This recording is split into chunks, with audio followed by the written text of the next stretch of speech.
It's time once again to step out, step up, and step into the Coming Out Lounge, a safe space to be you and your truth with coming out coach Rick Clemens. Rick's expertise in the coming out process has helped hundreds of men and women step out of the closet to live authentically as gays and lesbians. Freeing you from the feelings of guilt and shame, Rick's heart-centered approach is loaded with bankable advice and take-action tips for living powerfully on the other side of the closet door. Each week, the Coming Out Lounge brings you heartwarming coming out stories, thought-provoking insights, and diverse perspectives for living out and proud. Pull up a chair and spend an inspiring hour in the Coming Out Lounge, stepping out, stepping up, and stepping into living your truth. Here's the host of your show, Coming Out Coach Rick Clemens. And welcome, everyone. I have a really special friend with me right now, and her name is Gail. And Gail's going to keep her mouth shut for a little bit, even though that's not what I like people to do, is keep their mouth shut. But over the last couple of weeks, and I've missed all of you, I have had some time to really sit and be with myself and be with my friend Gail. And she's an interesting individual. She actually resides in each and every one of us in some way, shape, or form. And we're going to introduce you to her in just a few minutes, but I wanted to talk a little bit about what Gail really does. You know, when I was going through my own experience of coming out of the closet, one of the things I did was often found myself looking at gay porn sites online and going and looking at some gay porn or reading some gay publications like The Advocate and Out magazine. And I just knew if I came out of the closet, I wasn't going to be accepted by this gay community because of who I was, this big stocky guy who'd been married. And it kind of also led me to just kind of look at things and go back over my life and look back at age 19 when I had come out of the closet in my college years. But because of some very heavy-handed concern and misdirected love, I allowed myself to be shoved back in the closet. So when I did decide to come out again at age 38, I felt like, you know what, that heavy-handed love and concern is probably going to just shove me back in the closet again. But then also over the last couple of weeks, as I sat thinking about my friend Gail, I thought, you know, Jerry Sandusky of Penn State, his conviction for child molestation really, well, I guess that kind of means that all gay men are probably needing to limit themselves, their exposure to kids, because after all gay men are just child molesters. But then I also had a really funky thought that, you know, because I'm gay, I will never fully be respected by my heterosexual friends or society. Hi there, folks. I'm Rick Clemens, and I'm the Coming Out Coach. And what I just did was introduce you to a little piece of my friend Gail. And I want to get ready to bring someone to the show who's really going to help us open up the doorways to who Gail is and what she's about.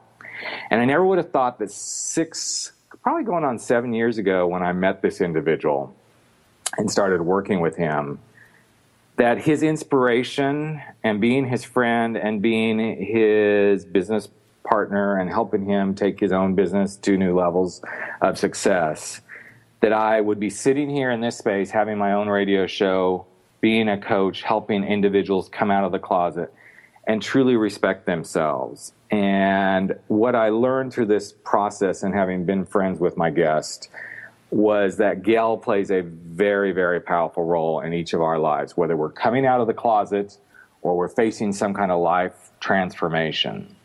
So I'm going to introduce my guest here momentarily, and then we'll get to introducing Gail, and I'll kind of explain what I went through as I did the introduction today, how Gail shows up. But if you hear something throughout the day, throughout the show, remember that my Twitter handle is @RickClemens, and the hashtags are #CO Lounge or #Coming Out Lounge. So now that we've got all that stuff out of the way, I want to introduce you to a really special friend of mine, a very talented man, a wonderful coach, a powerful inspiration. Mr. Trent Blanchard, are you with us? I am indeed, Rick, and thank you so much for having me today. Hey, good to hear from you. I was in your neck of the woods, as you know, last week in New York City, and you're in my neck of the woods. And hopefully later this week, we'll get together and get to have some coffee or something. But anyway, again, thanks for being here today, Trent. I really appreciate it. Of course. I'm thrilled to be here talking about a very important topic. Right. And the topic we're going to talk about, everyone, is these gals and what gal is. And I kind of went through them, gave you some examples, and we'll go back in and start to dig into them. But what gal is those gremlin voices we have in our heads. That's what the G stands for. The A stands for assumptions that we make based on something that's happened in the past that we assume will happen again to us. Then we have those interpretations we make. Those are opinions or judgments that, because an event is happening or a situation has presented itself or a person or an experience we've had, we interpret those things to actually be true. And then the L actually stands for the limiting beliefs, something that we accept about life or about ourselves or about our world or about people that limits us in some way. And I have to say that when I met Trent, and Trent was my coach for a while, as well as we did a lot of work together. I was his marketing manager for a while as he was writing his book and launching his coaching business. I have to say that Trent probably worked with me in every one of these areas. Wouldn't you say that's pretty true, Trent? Yeah, absolutely, yes. Yeah. And that's really interesting when we go through this process, and you've coached a lot of people, not just coming out, but as a coach yourself, Trent, wouldn't you say that addressing each of these four things is probably one of the things coaches do most frequently? I believe a successful coach absolutely does these things. Well, one of the most important things that we can do as adults is to look at our thought system, our belief system, and identify the thoughts and beliefs that are working for us. And as human beings, we have so many thoughts that just are not in alignment with who we are and what we truly have, what we're deserving of. And so during that process, of course, with you and many of other of my clients, which of course you now do, which I'm beyond proud of you for doing that, we assist people in just looking at those thoughts and asking ourselves, are those thoughts true? And obviously, many, many, many times we realize that, in fact, those are not true. Absolutely. And I think that's part of the challenge that not only we as coaches, but we as individuals, once we really can understand these four things, and there's many other pieces of the pie as well, but these four things kind of seem to be the basis of our thoughts. And, you know, one of the things I remember you used to say is, we are not our thoughts. And I always loved that quote that you used a lot when you were either speaking or working in session with me, or I watched you working in session with others.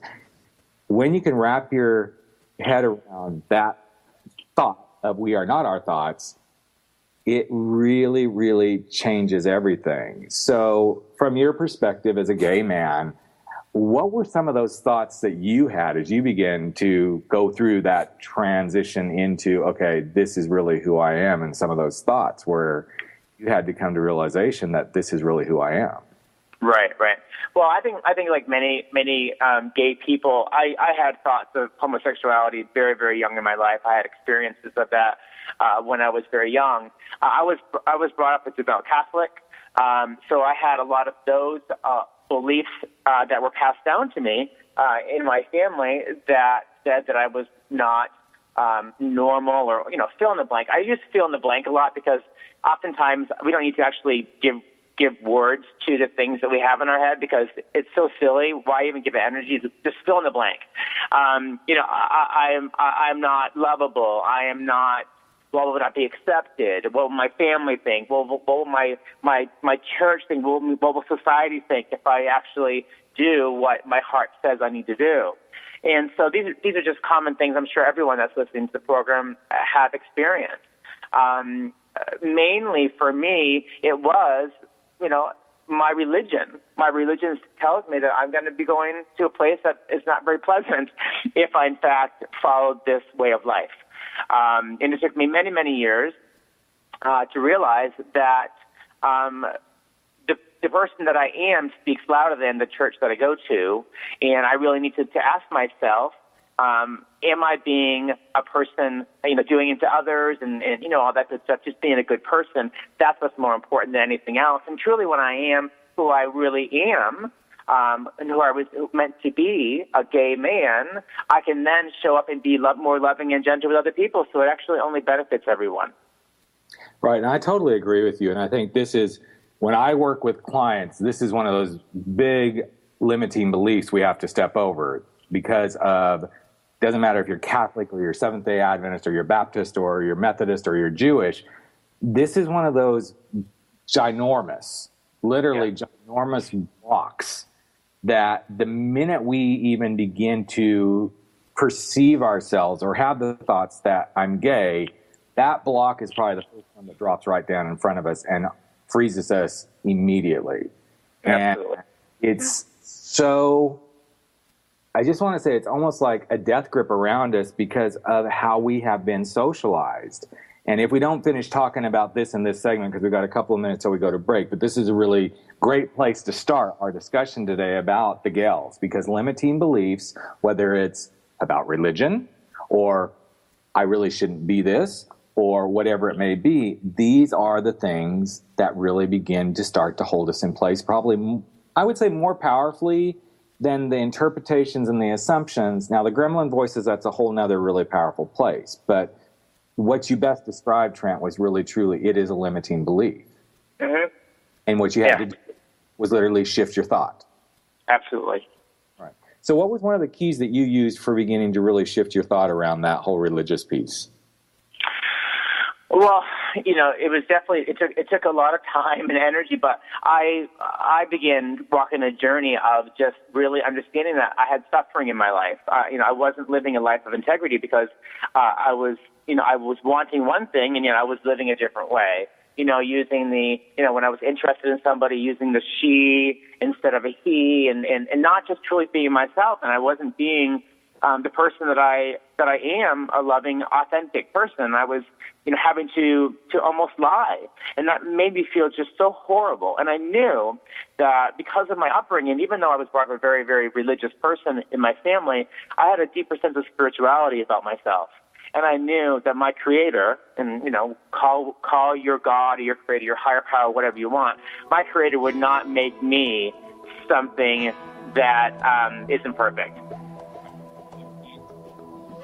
You've been listening to The Coming Out Lounge, a safe space to be you and your truth with coming out coach Rick Clemens. We'll be right back after these messages. I look into the window of my mind.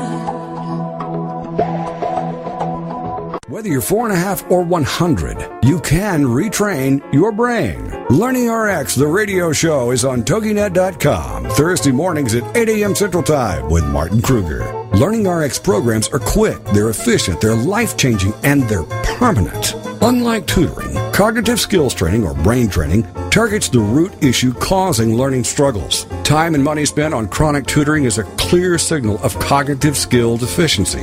That's where Learning RX comes in. Call today, 903-617-6899. 903-617-6899. Then join us for the show here every Thursday morning at 8 a.m.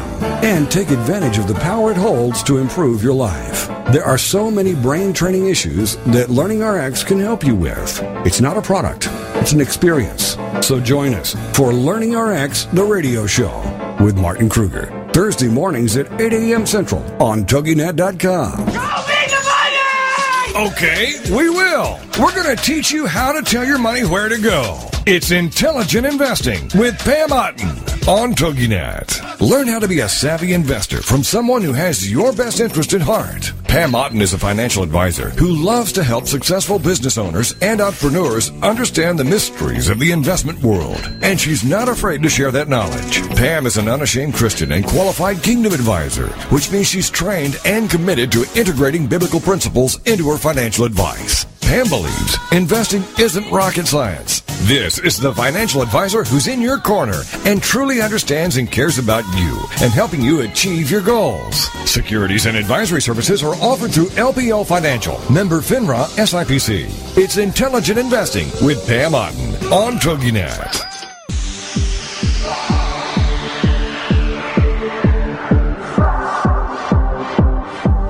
Welcome back to the Coming Out Lounge with your host, Rick Clemens.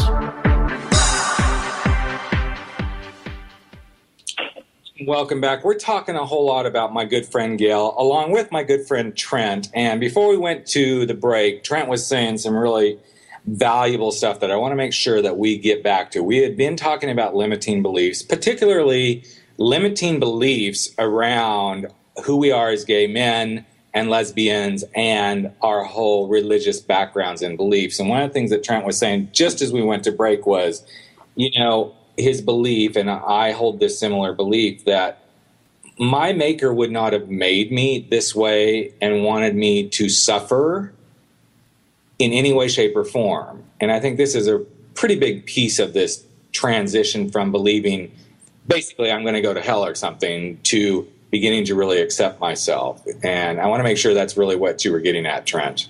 Absolutely, yeah. I mean, as I mentioned, I was brought up devoutly Catholic, and I loved my experience with my church. However, the teaching of my church was basically saying that who I was fundamentally wrong, and I knew deeper. And I do believe we all have this inside of ourselves, above and beyond the church that we go to or the religion that we study. We have inside of us a wisdom and a knowledge that we are spiritual beings. And I've always had a very, very deep feeling of that, not even knowing how to explain it or define it. And so when I was going through this process, I realized that this feeling in my Creator, I happen to call it God, but many people call it different names. My Creator would not have made me any less than exactly who I needed to be. And he would not create, I love that sticker, God don't make no junk, as an example. So I am made perfectly I'm made perfectly for who I should be in this life, and I need to figure out what that looks like, and I need to then make decisions to make sure that I'm living a life of integrity around that.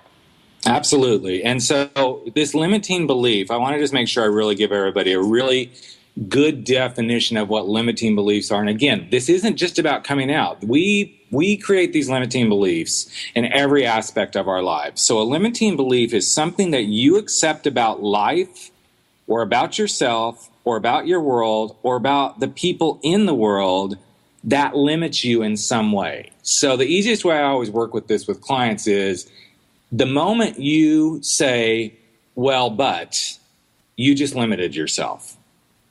Anytime the word but comes up, you know that you're starting to limit yourself because there's a thought starting to arise that says, no, I've created a belief around this that says I'm not exactly there. Is there anything else you'd add to that, Trent, as far as your definition of a limiting belief? No, I think you define it really well, but I love using a metaphor that traditionally really gets people to fully understand it. Here I am. I'm very fortunate to be here in Palm Springs. I'm doing a little condo searching for relocating back here, and I'm looking out to the beautiful mountains that we have here around the desert. And I'm looking at these mountains, and I have such great joy in looking at them and being present with them. However, if I was brought up in a society that told me that those mountains were the enemy, and we should not look at those mountains, nor should we enjoy those mountains, I would then have learned over time to not want to look or enjoy those mountains. And whenever I looked at them, my body would have told me, don't look at them. My experience would be suffering because I really, in fact, in my heart love them, but I've been told not to love them. And my body would be telling me there's something not in alignment. Right. And that's the experience of suffering. Yeah. And so my firm belief is that whenever you experience suffering on the emotional level within your consciousness, there is a limiting belief or a belief that's not working for you that you've bought into that needs to be looked at. Yeah. So I love that. Suffering really is it's actually a direct, it's kind of like the big arrow on the highway saying you need to move to another lane. It's kind of like you need to look at this. This needs to be examined. Suffering says something is internal that needs to really be examined. So I love that metaphor, and I love the mountains, and I totally get it because you and I have spent a lot of time there in Palm Springs doing sessions together, talking, and we've really experienced that piece. So I'd like to jump kind of forward to like another one of the Gals. And again, Gal has 4 components. It's the gremlins, assumptions, interpretations, and limiting beliefs. So we're kind of working backwards, but I want to jump to interpretation. So to set the tone, and interpretation is it's truly like an opinion or a judgment you might have about an event that's occurred or a situation or a person, or maybe even an experience that you now believe to be true. Now, if you were really listening closely when I started the show, you might remember that I brought up the whole Jerry Sandusky conviction. So I'm going to kind of say that one again, and it will show how something has been interpreted to become true. And what he said was, Jerry Sandusky's conviction for child molestation means as a gay man, I'm going to have to limit my exposure to kids of any age, or I will end up being accused of child molestation. So in that moment, I interpreted something that happened external of me and began to really make it my truth, when in reality, that interpretation is not true whatsoever. So I'd love to get your weigh in on that as well, Trent, because I know you've got some definite perspectives around how we create interpretations around our lives. Mm-hmm, mm-hmm. Again, use your inner guidance system as a barometer. It's again, if you were to have that thought, and really this journey, I think about coming out or being healthy or whatever, is about being super conscious of your thoughts, of your thought system, because that's what's going to get in the way of you having, I think, true happiness. In this case, you use that I'm gay. Gay equals being a child molester, right? So right. that thought within your body, my assumption would be it's going to create some kind of a conflict, right? Yep. And that conflict, as you said, gives you awareness. Hey, I need to look at this. And then you can then decide, is that thought working for me? So if I'm gay, does that mean I become a child molester? And obviously, with the process of that, you will then identify that is not the case. And by the way, if it is the case, then you might want to be conscious about going and getting some help, right? So it's about awareness. And it's always about asking the questions, are those thoughts working for me? Right. Are those beliefs working for me? Are the beliefs that I'm creating in my own head? Are they thoughts that my society has told me? Are they thoughts that my parents have told me? Are they working for me? And I know you know this book. It's one of the biggest blessings that we have on this planet is a book called The Four Agreements by Don Miguel Ruiz. And what he basically says is, as adults, one of the things that we need to do is look at every single one of our beliefs that we have in our consciousness and see if they're working for us. Right. And especially as gay men, right? If we're straight men thinking about turning our lives being gay, what are your thoughts about being gay?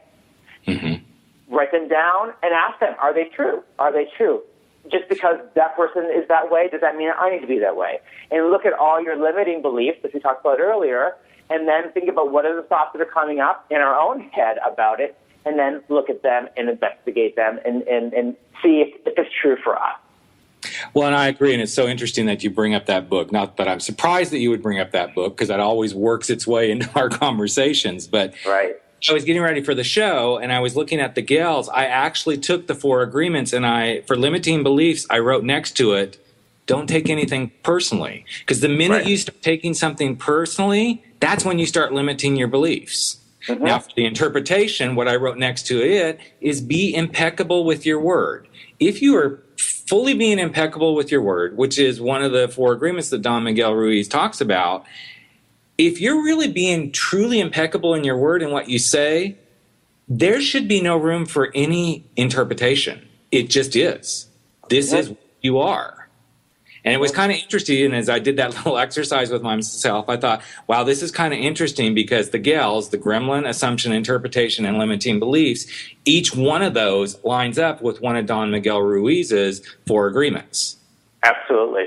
I found it really fascinating. So I'm going to share something with the audience, and I know you can do this too. One of the interpretations I made about myself when I was coming out of the closet was, as everyone knows, I was married. My interpretation was, I will be looked at as a dirty, vile, hypocritical person because I was married and finally dropped this big G-bomb on everyone in my life.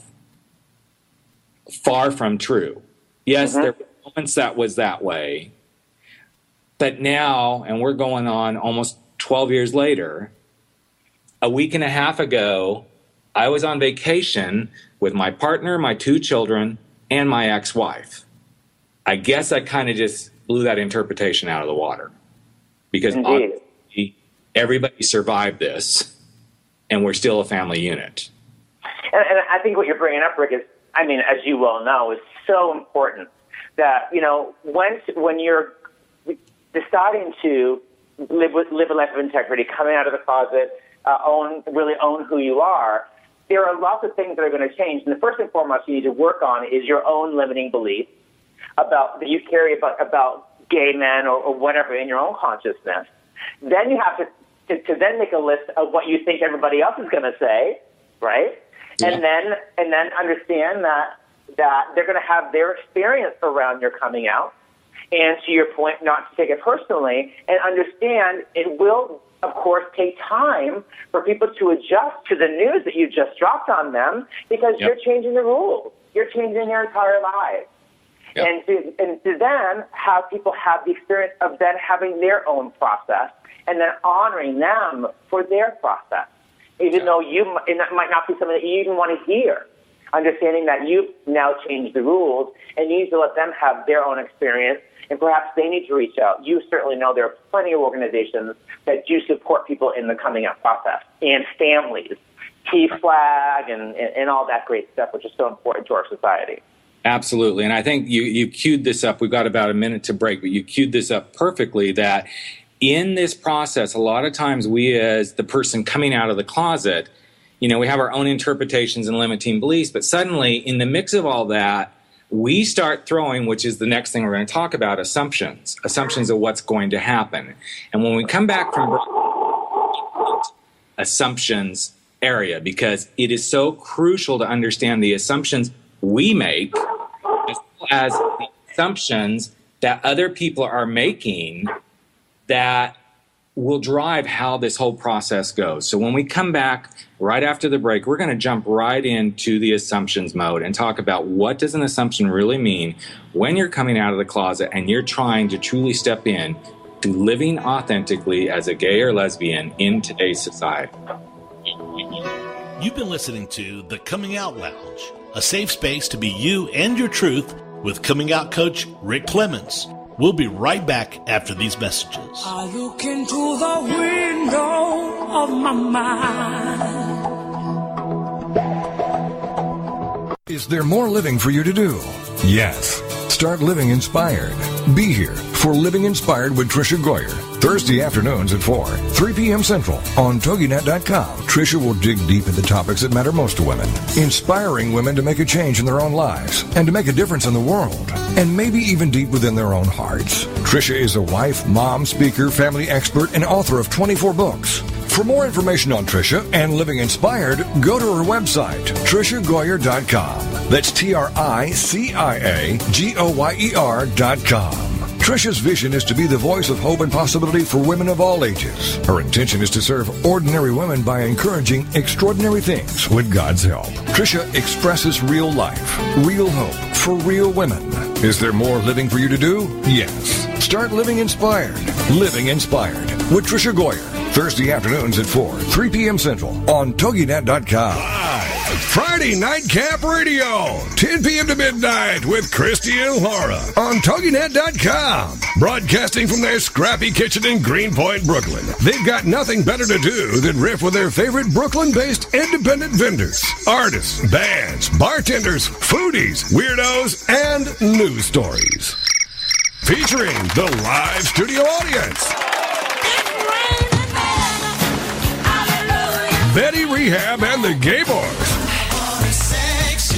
Sex and dating commentary with The Impersonals. The Unknown Political Masked Man. And people who kind of know stuff. Stream on after your long week. Brooklyn's variety show of madcap intellectualism. Friday Nightcap Radio with Laura and Christy, 10 to midnight Eastern on TogiNet.com. Radio like you've never seen.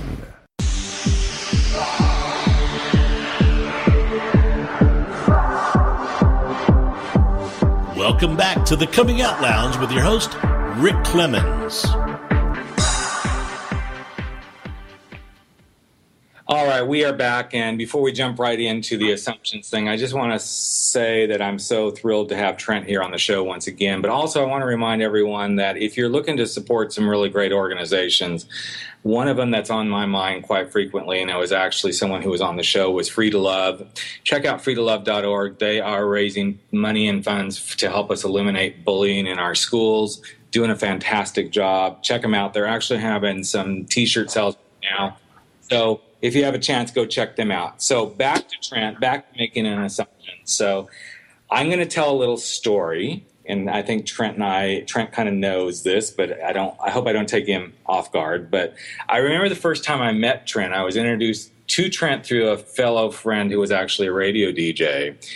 And I remember the first time I met Trent, I'm like, I don't know if I can work with this guy, because he seemed like, in my mind, the A-list gay sort of person. And I thought, I don't do well with those kind of people. And then he smiled and he started joking with me. And suddenly I knew we were going to be lifelong friends. I don't know if I've ever told you that story. Have I, Trent? I don't think so, no. It was interesting because it was interesting for me because, and it's a perfect way to talk about an assumption. At that stage of my coming out process, which would have only been, I was probably 4 or 5 years into my own coming out at that point, I was still really examining how I thought I fit in the gay community. Because I didn't live in a Palm Springs, I didn't live in an LA, I didn't live in New York City. I was really struggling with, where does Rick really fit in this picture? And it was actually about that time that we became friends, and then we started doing some coaching together, and then, as everything else unfolded in your book and everything, which we'll talk about real soon, I couldn't help but go back to a book that you actually introduced me to, which was The Velvet Rage by Alan Downs.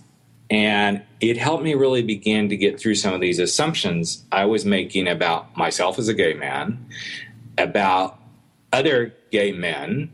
And at that time, you were one of those people that when I first met you, I'm like, I don't know if I can do this with him.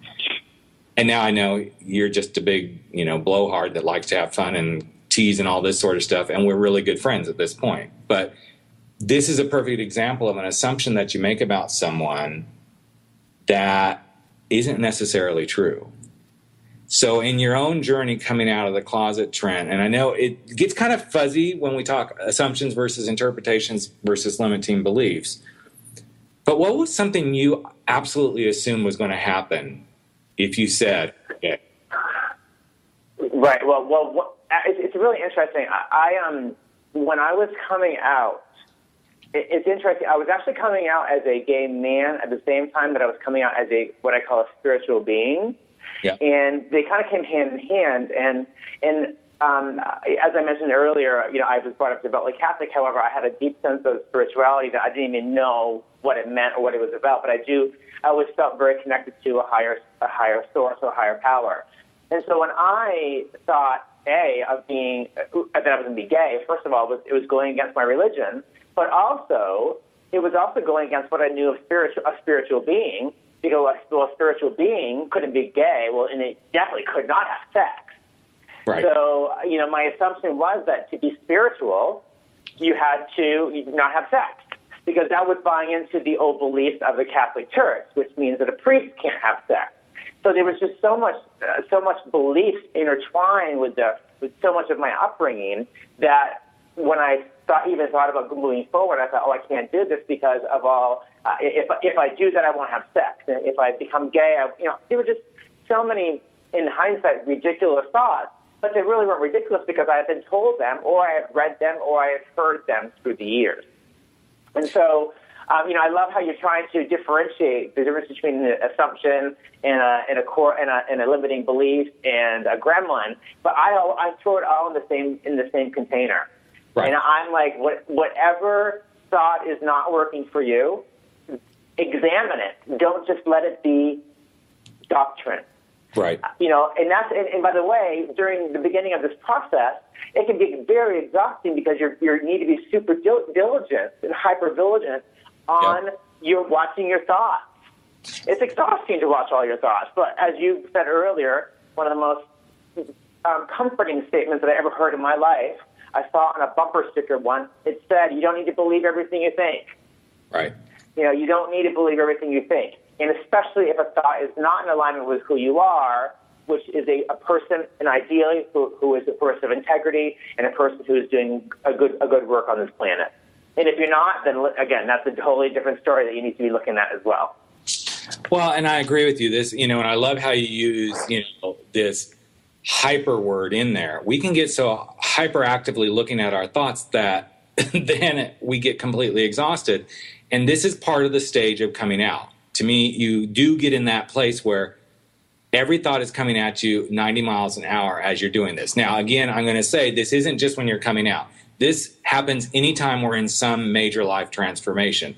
Every little thought is coming at us consciously and subconsciously from everything that we have experienced, which is kind of what an assumption is all about. An assumption is an expectation that because we've experienced something or something's happened in the past, it's going to happen again.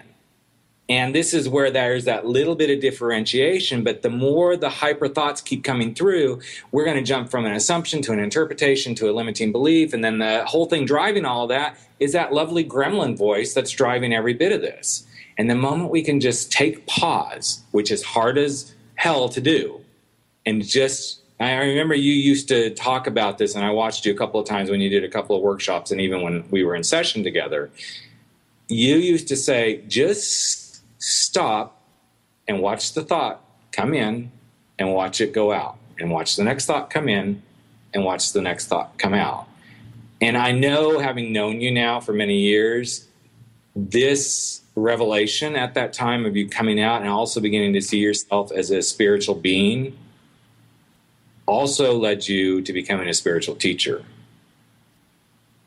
And I remember seeing a photo of you as you became an ordained minister, which that had to be a huge moment in your life, because to me that was when you released much of the past and stepped in. It was indeed. It was one of the most profound moments of my life when I was able to fully be who I was brought to this planet to be. And of course, that took a lot of time to figure out what that was. Doing exactly the things that we're talking about right now. What are the thoughts? What are the beliefs? What are those things in my head that are getting in the way of me truly being who I am? And the really funny thing is when you emailed this morning about GALE, the acronym for Gremlin and assumptions and what is the I again? Interpretations. Interpretations and limiting beliefs. The funny thing is that my mother's name is Gail. Right. And in my past, I used to, as many of us do, blame our parents for screwing us up. Yeah.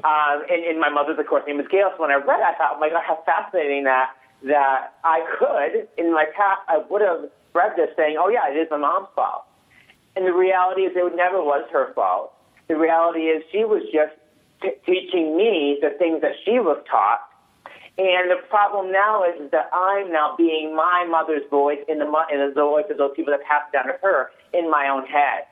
And so it's so profound that my mother's mother had her beliefs. They passed them down to my mother, Gail. Gail passed them down to me, and then Gail used to live inside of my head. And it was up to me to then deal with those issues. It's no longer my mother, nor was it ever my mother. It was just people just experiencing, passing on, and teaching what they knew. And it's time to stop the insanity here and now. And that's the process that we're talking about right now. Well, and I think, again, back to Alan's book, The Velvet Page, there's a whole chapter about healing this relationship trauma that we go through as gay men. And even, I think his book is valid. It's kind of ironic because I now have all my clients read his book, and I know that may sound really weird to those who are familiar with the book because it's really pinpointed towards gay men, but there's so many juicy nuggets of wisdom for anyone. But this healing that relationship trauma is partially about, number one, healing it with yourself, but then digging in, as you so beautifully just demonstrated, realizing it's your mother's voice, it's my father's voice, and you and I have worked with this, that reside in my head, your mother's voice resided in your head, that began to create these interpretations, limiting beliefs, assumptions, And it just gets passed down. I know as a father with 2 girls, my voice is already resonating. God, forgive me, but it's resonating very loudly in their head, just as their mother's voice is resonating in their head, as is my partner George's voice resonating in their head. The beauty is, we as a human being, in that spiritual being that we've been designed by a masterful maker, have the ability of choice and have the ability to make the choice of how we do that and how we interpret stuff into our lives and bring it into our lives. So we've got a couple of minutes until we go to break. But one of the things I really wanted to talk with you about, Trent, in this arena of the assumptions and really letting the voices kind of, come loose. What would be some of the best advice you would give someone? And again, we've got like 2 minutes to go. What would be some really good advice you would give someone who has those crazy thoughts just hyperactive in their mind? I think the first part is awareness. So the first part is awareness that these thoughts are coming forward. I'm aware that my mind, I'm going crazy right now. I'm aware that I have all these thoughts. And by the way, as people start this process, it will get louder because it's like a child in the corner, a child locked away in the corner of a room. If you block it away and you're not paying attention to it, it's going to get louder and louder and louder. Right. So you need to have awareness that those thoughts are present, and then be gentle with yourself and be patient with yourself while you go into the process of looking at those beliefs. And do your best not to judge yourself. That's a major one, is do your best not to judge yourself for having those thoughts because they're not in your control. However, to be aware that you're having them so you can do something about them. And that's really about a really great place to jump off here as we go to break, because I think when we see the judgment is when we actually begin to identify that there is a gremlin voice, there is a monkey mind voice going on in that point. And we've got about 20 seconds till we go to break. But when we come back, we are going to talk about those voices, those gremlins that come up, because the gremlin is what drives each of these things. So when we return, we'll jump right into going face-to-face with those gremlins, identifying them, and how you can really begin to manage those as you go through any of those transformations.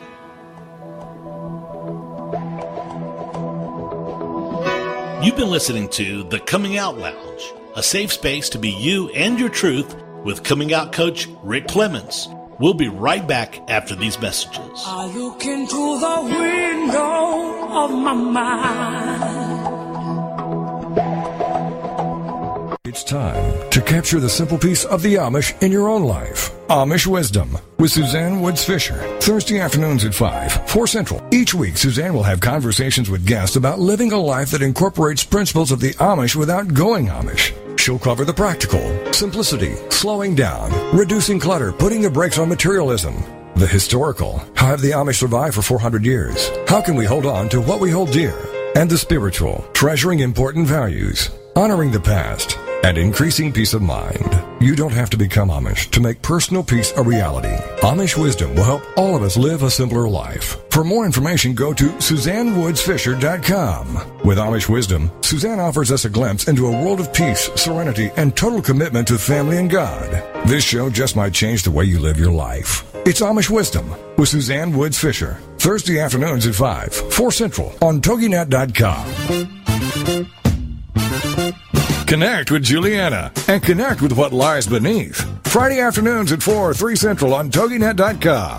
Juliana is certified as a life coach who wants people to connect with what lies beneath, those truths and answers. And through her counseling practice, she has helped others find their personal power and fulfill their dreams. And she wants to do the same for you here on Connect with Juliana. Through intimate discussions, intriguing subject matters, and the expertise of her guests. For more on Juliana and her show, check out her website, connectwithjuliana.com. Juliana will cover it all. Nothing is off limits. She wants to know what matters to you. Make the connection. Tune in to TogiNet to connect with Juliana to find out the facts that could be hidden beneath the surface. Connect with Juliana on TogiNet to make a quality connection in your life. Friday afternoons at 4, 3 Central on TogiNet.com.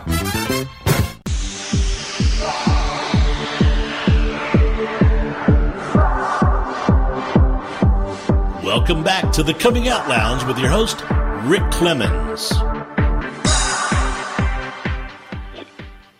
are selling into that final segment on the Coming Out Lounge. Again, I want to thank each and every one of you for being here. And actually, I'm going to do something I don't normally do at this point in the show. I'm going to talk about next week's guest. My next week's guest is David Cruz.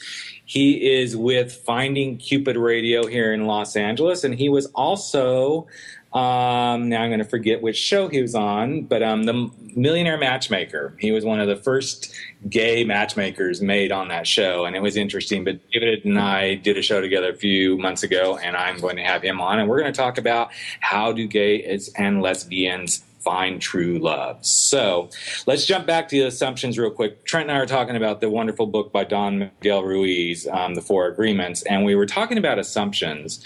Ironically, one of Don Miguel Ruiz's great pieces of advice is don't make assumptions. So you can get yourself out of hot water really quickly when you don't make any kind of assumptions. So in this segment, we're going to talk all about these gremlins and these monkey voices. So at the very beginning of the show, I did a little bit of trying to give a bit of what each of these things represented. The gremlins, the assumptions, the interpretations. And when I did the gremlin, I said, I found myself looking at gay porn online and offline, reading some of the gay publications like Advocate and Out, and I just knew when I came out of the closet, I was not going to be accepted in the gay community because of who I was. A big stocky guy. I wasn't like the six-pack guy. I didn't have biceps, I was just an average Joe. And that was my gremlin voice. My gremlin voice was very, very powerful at that point in time, amongst the other stuff. And so when I look at the Four Agreements, the one agreement I matched up with the gremlin voice is just always do your best. That's all you can do. You can only do your best. So, Trent, that was one of the things you and I worked a lot on with me, and I know you've done it with other clients. But as a spiritual teacher and someone who really guides people through different pathways, and even as a consultant, working with HR consulting and stuff, how do you bring that always do your best into the game plan? Well, I think that I love that agreement. I think it's a very, very gentle agreement, and it's a very loving agreement. And the truth of the matter is, when we all get quiet and go within, that we are always, and this is the energy of this agreement, is that we are always, always, always, bar none, doing the best that we can in every given moment. Now, our best will be different right now when I feel great and I have a lot of energy to where in an hour I might have a headache, or in 3 hours when I have, dogs barking around me and I'm really irritated. So my best is going to be different depending upon where I am. And if we fully understand that not only am I doing my best in this moment, but so isn't everybody else doing the best in that moment, and if they could do better, they would, then we would be able to have more compassion with our process and our journey, and as a result, have more compassion and process for more compassion and patience for other people on their journey. I think it's just a lovely, lovely, lovely statement, and I do believe it, in fact, is true. And by the way, that's probably one of the most things I get pushback on, is that people judge what other people are doing so harshly. Well, how can you say that person was doing their best in that moment? Well, how do we know? And more important than anything else is I stop them and I actually ask them, may I ask you a question? And I say, are you a person that is extremely, extremely mean to yourself inside your head? Are you a person that really judges yourself? And of course they look at me like I have, 7 heads, because how did I know that? And I say to them, yes, that makes sense, because you can't do and be so judgmental to somebody else outside of yourself if you're not already doing that within yourself. There's a spiritual principle that says, as it is within, it is without. So it's so important to understand that, by understanding that we are doing our best, and if you can't really get to the conclusion that you're doing your best, that's when it's best to talk to someone like you, Rick, or someone like me, who can assist people in being gentle with themselves and looking at their past. And perhaps what they did in the past was not the most wonderful thing, but what can they do, what can they learn from it, and what can they do differently moving forward? It's interesting that you bring this up in this way, because I remember, and now I'm going back to sitting in one of my weekends coaching training, and I remember when my trainer made the statement that you just need to understand around this judgment piece that in each and every moment, everyone is doing the best they possibly can in that moment. And it was so ironic because I actually started laughing out loud. And I'm in a group of like 40-some people, and I'm sitting there laughing. And the whole room kind of turns to me, and, you know, I said, I'm sorry, I'm just laughing because I had a coach who actually said the same thing to me years ago. And it's ironic how this is showing up again in my life. And it was a very pivotal moment for me because I realized that when I can actually allow that to be, that my stress level goes to next to nothing. When I let go and realize I'm doing the best I can in this moment, and every person around me is doing the best that they can with what they have in that moment, there's no reason to be judgmental. And the minute we can release judgment, there's a whole lot of stress that gets released. It's very hard to be at stress when you don't have any judgment surrounding you. Well, indeed, and from the spiritual perspective, your judgment lives in the past or the future. And when you are without judgment, that means you're truly here in the present moment. We're all as well. Yeah, exactly. You know, and it was really ironic because I remember another person in my class at that time got very, very defensive around that statement. And the trainer actually said, you know, this may not set well with some of you, but even in the moment of someone committing a heinous murder, in that moment, they're doing the best with what they have. Mm-hmm. And it really took a lot of people by shock. Yeah. And obviously it led us to a very deep discussion. But in that moment, if that's the best capacity that person had in that moment was to commit that heinous murder, then that's the best they could do. There isn't anything else they could have done. Yes, was there choice involved in other things? But in that moment, that is absolutely the best they can do. Indeed. You know, I think sometimes as individuals who are coming out of the closet, you get surrounded by all this, you know, judgment and everything that we think everyone's going to put on us, which some of it's true. We're going to get judged and all this. But when we realize everyone is doing the best that they can do about this situation, and this came up earlier in the show where we talked about the journey and allowing others to go into their interpretations and their assumptions around our journey, because this has now become their part of their journey too. And we need to give them the space to take the journey with us. How they choose to take that journey is totally up to them. Mm-hmm. Mm-hmm.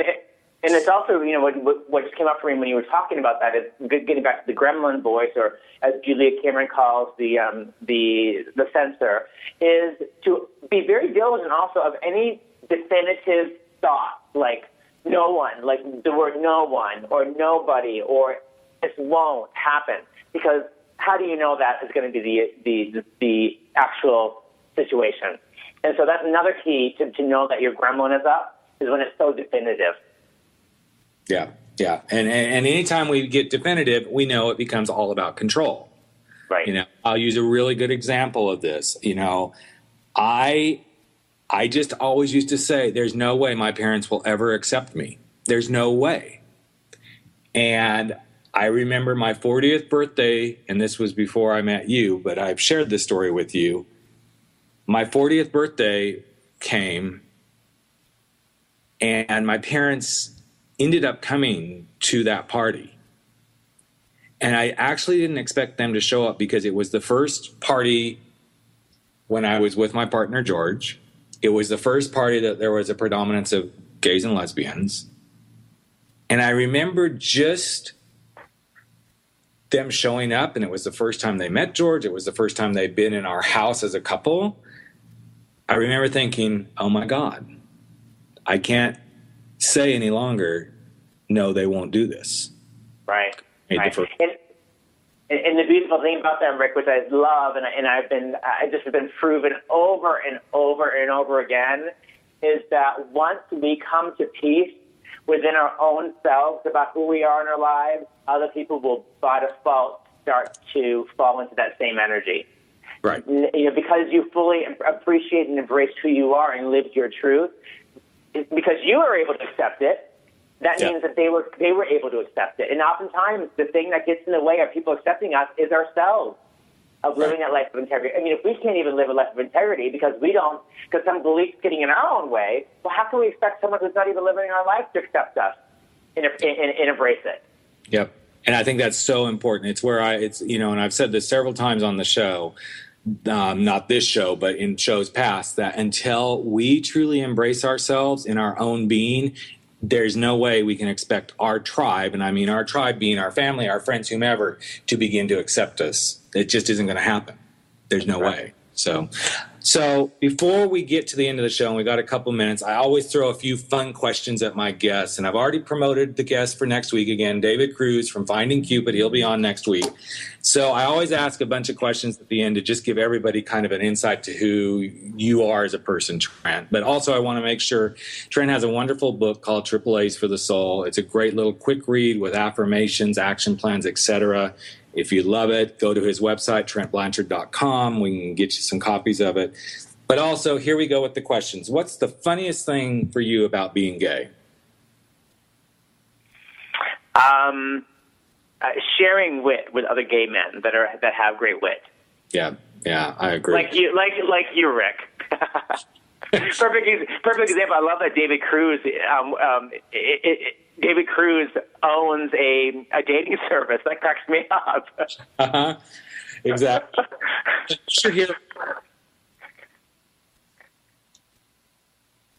Who would you say your hero is? Who is my hero? My hero are people that have made great change in our world through adversity. The Mother Teresa's of the world, the spiritual leaders, Jesus Christ, Buddha, Mahatma Gandhi. Those are my heroes. Mm. And I think that's a really good place to just kind of say, thank you for being my hero, Trent, and being my friend and coming on the show. And next week, we'll have David Cruz on. But again, blessings to you, my friend. I can't wait to see you, hopefully in a couple of days. Thanks for being on the show. And everyone, don't forget to step out, step up, and step into living your powerful truth each and every day.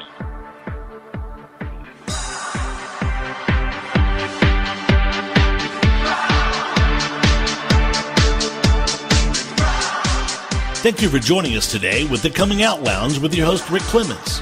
Make sure you tune in with us next week, same time, same place, for the Coming Out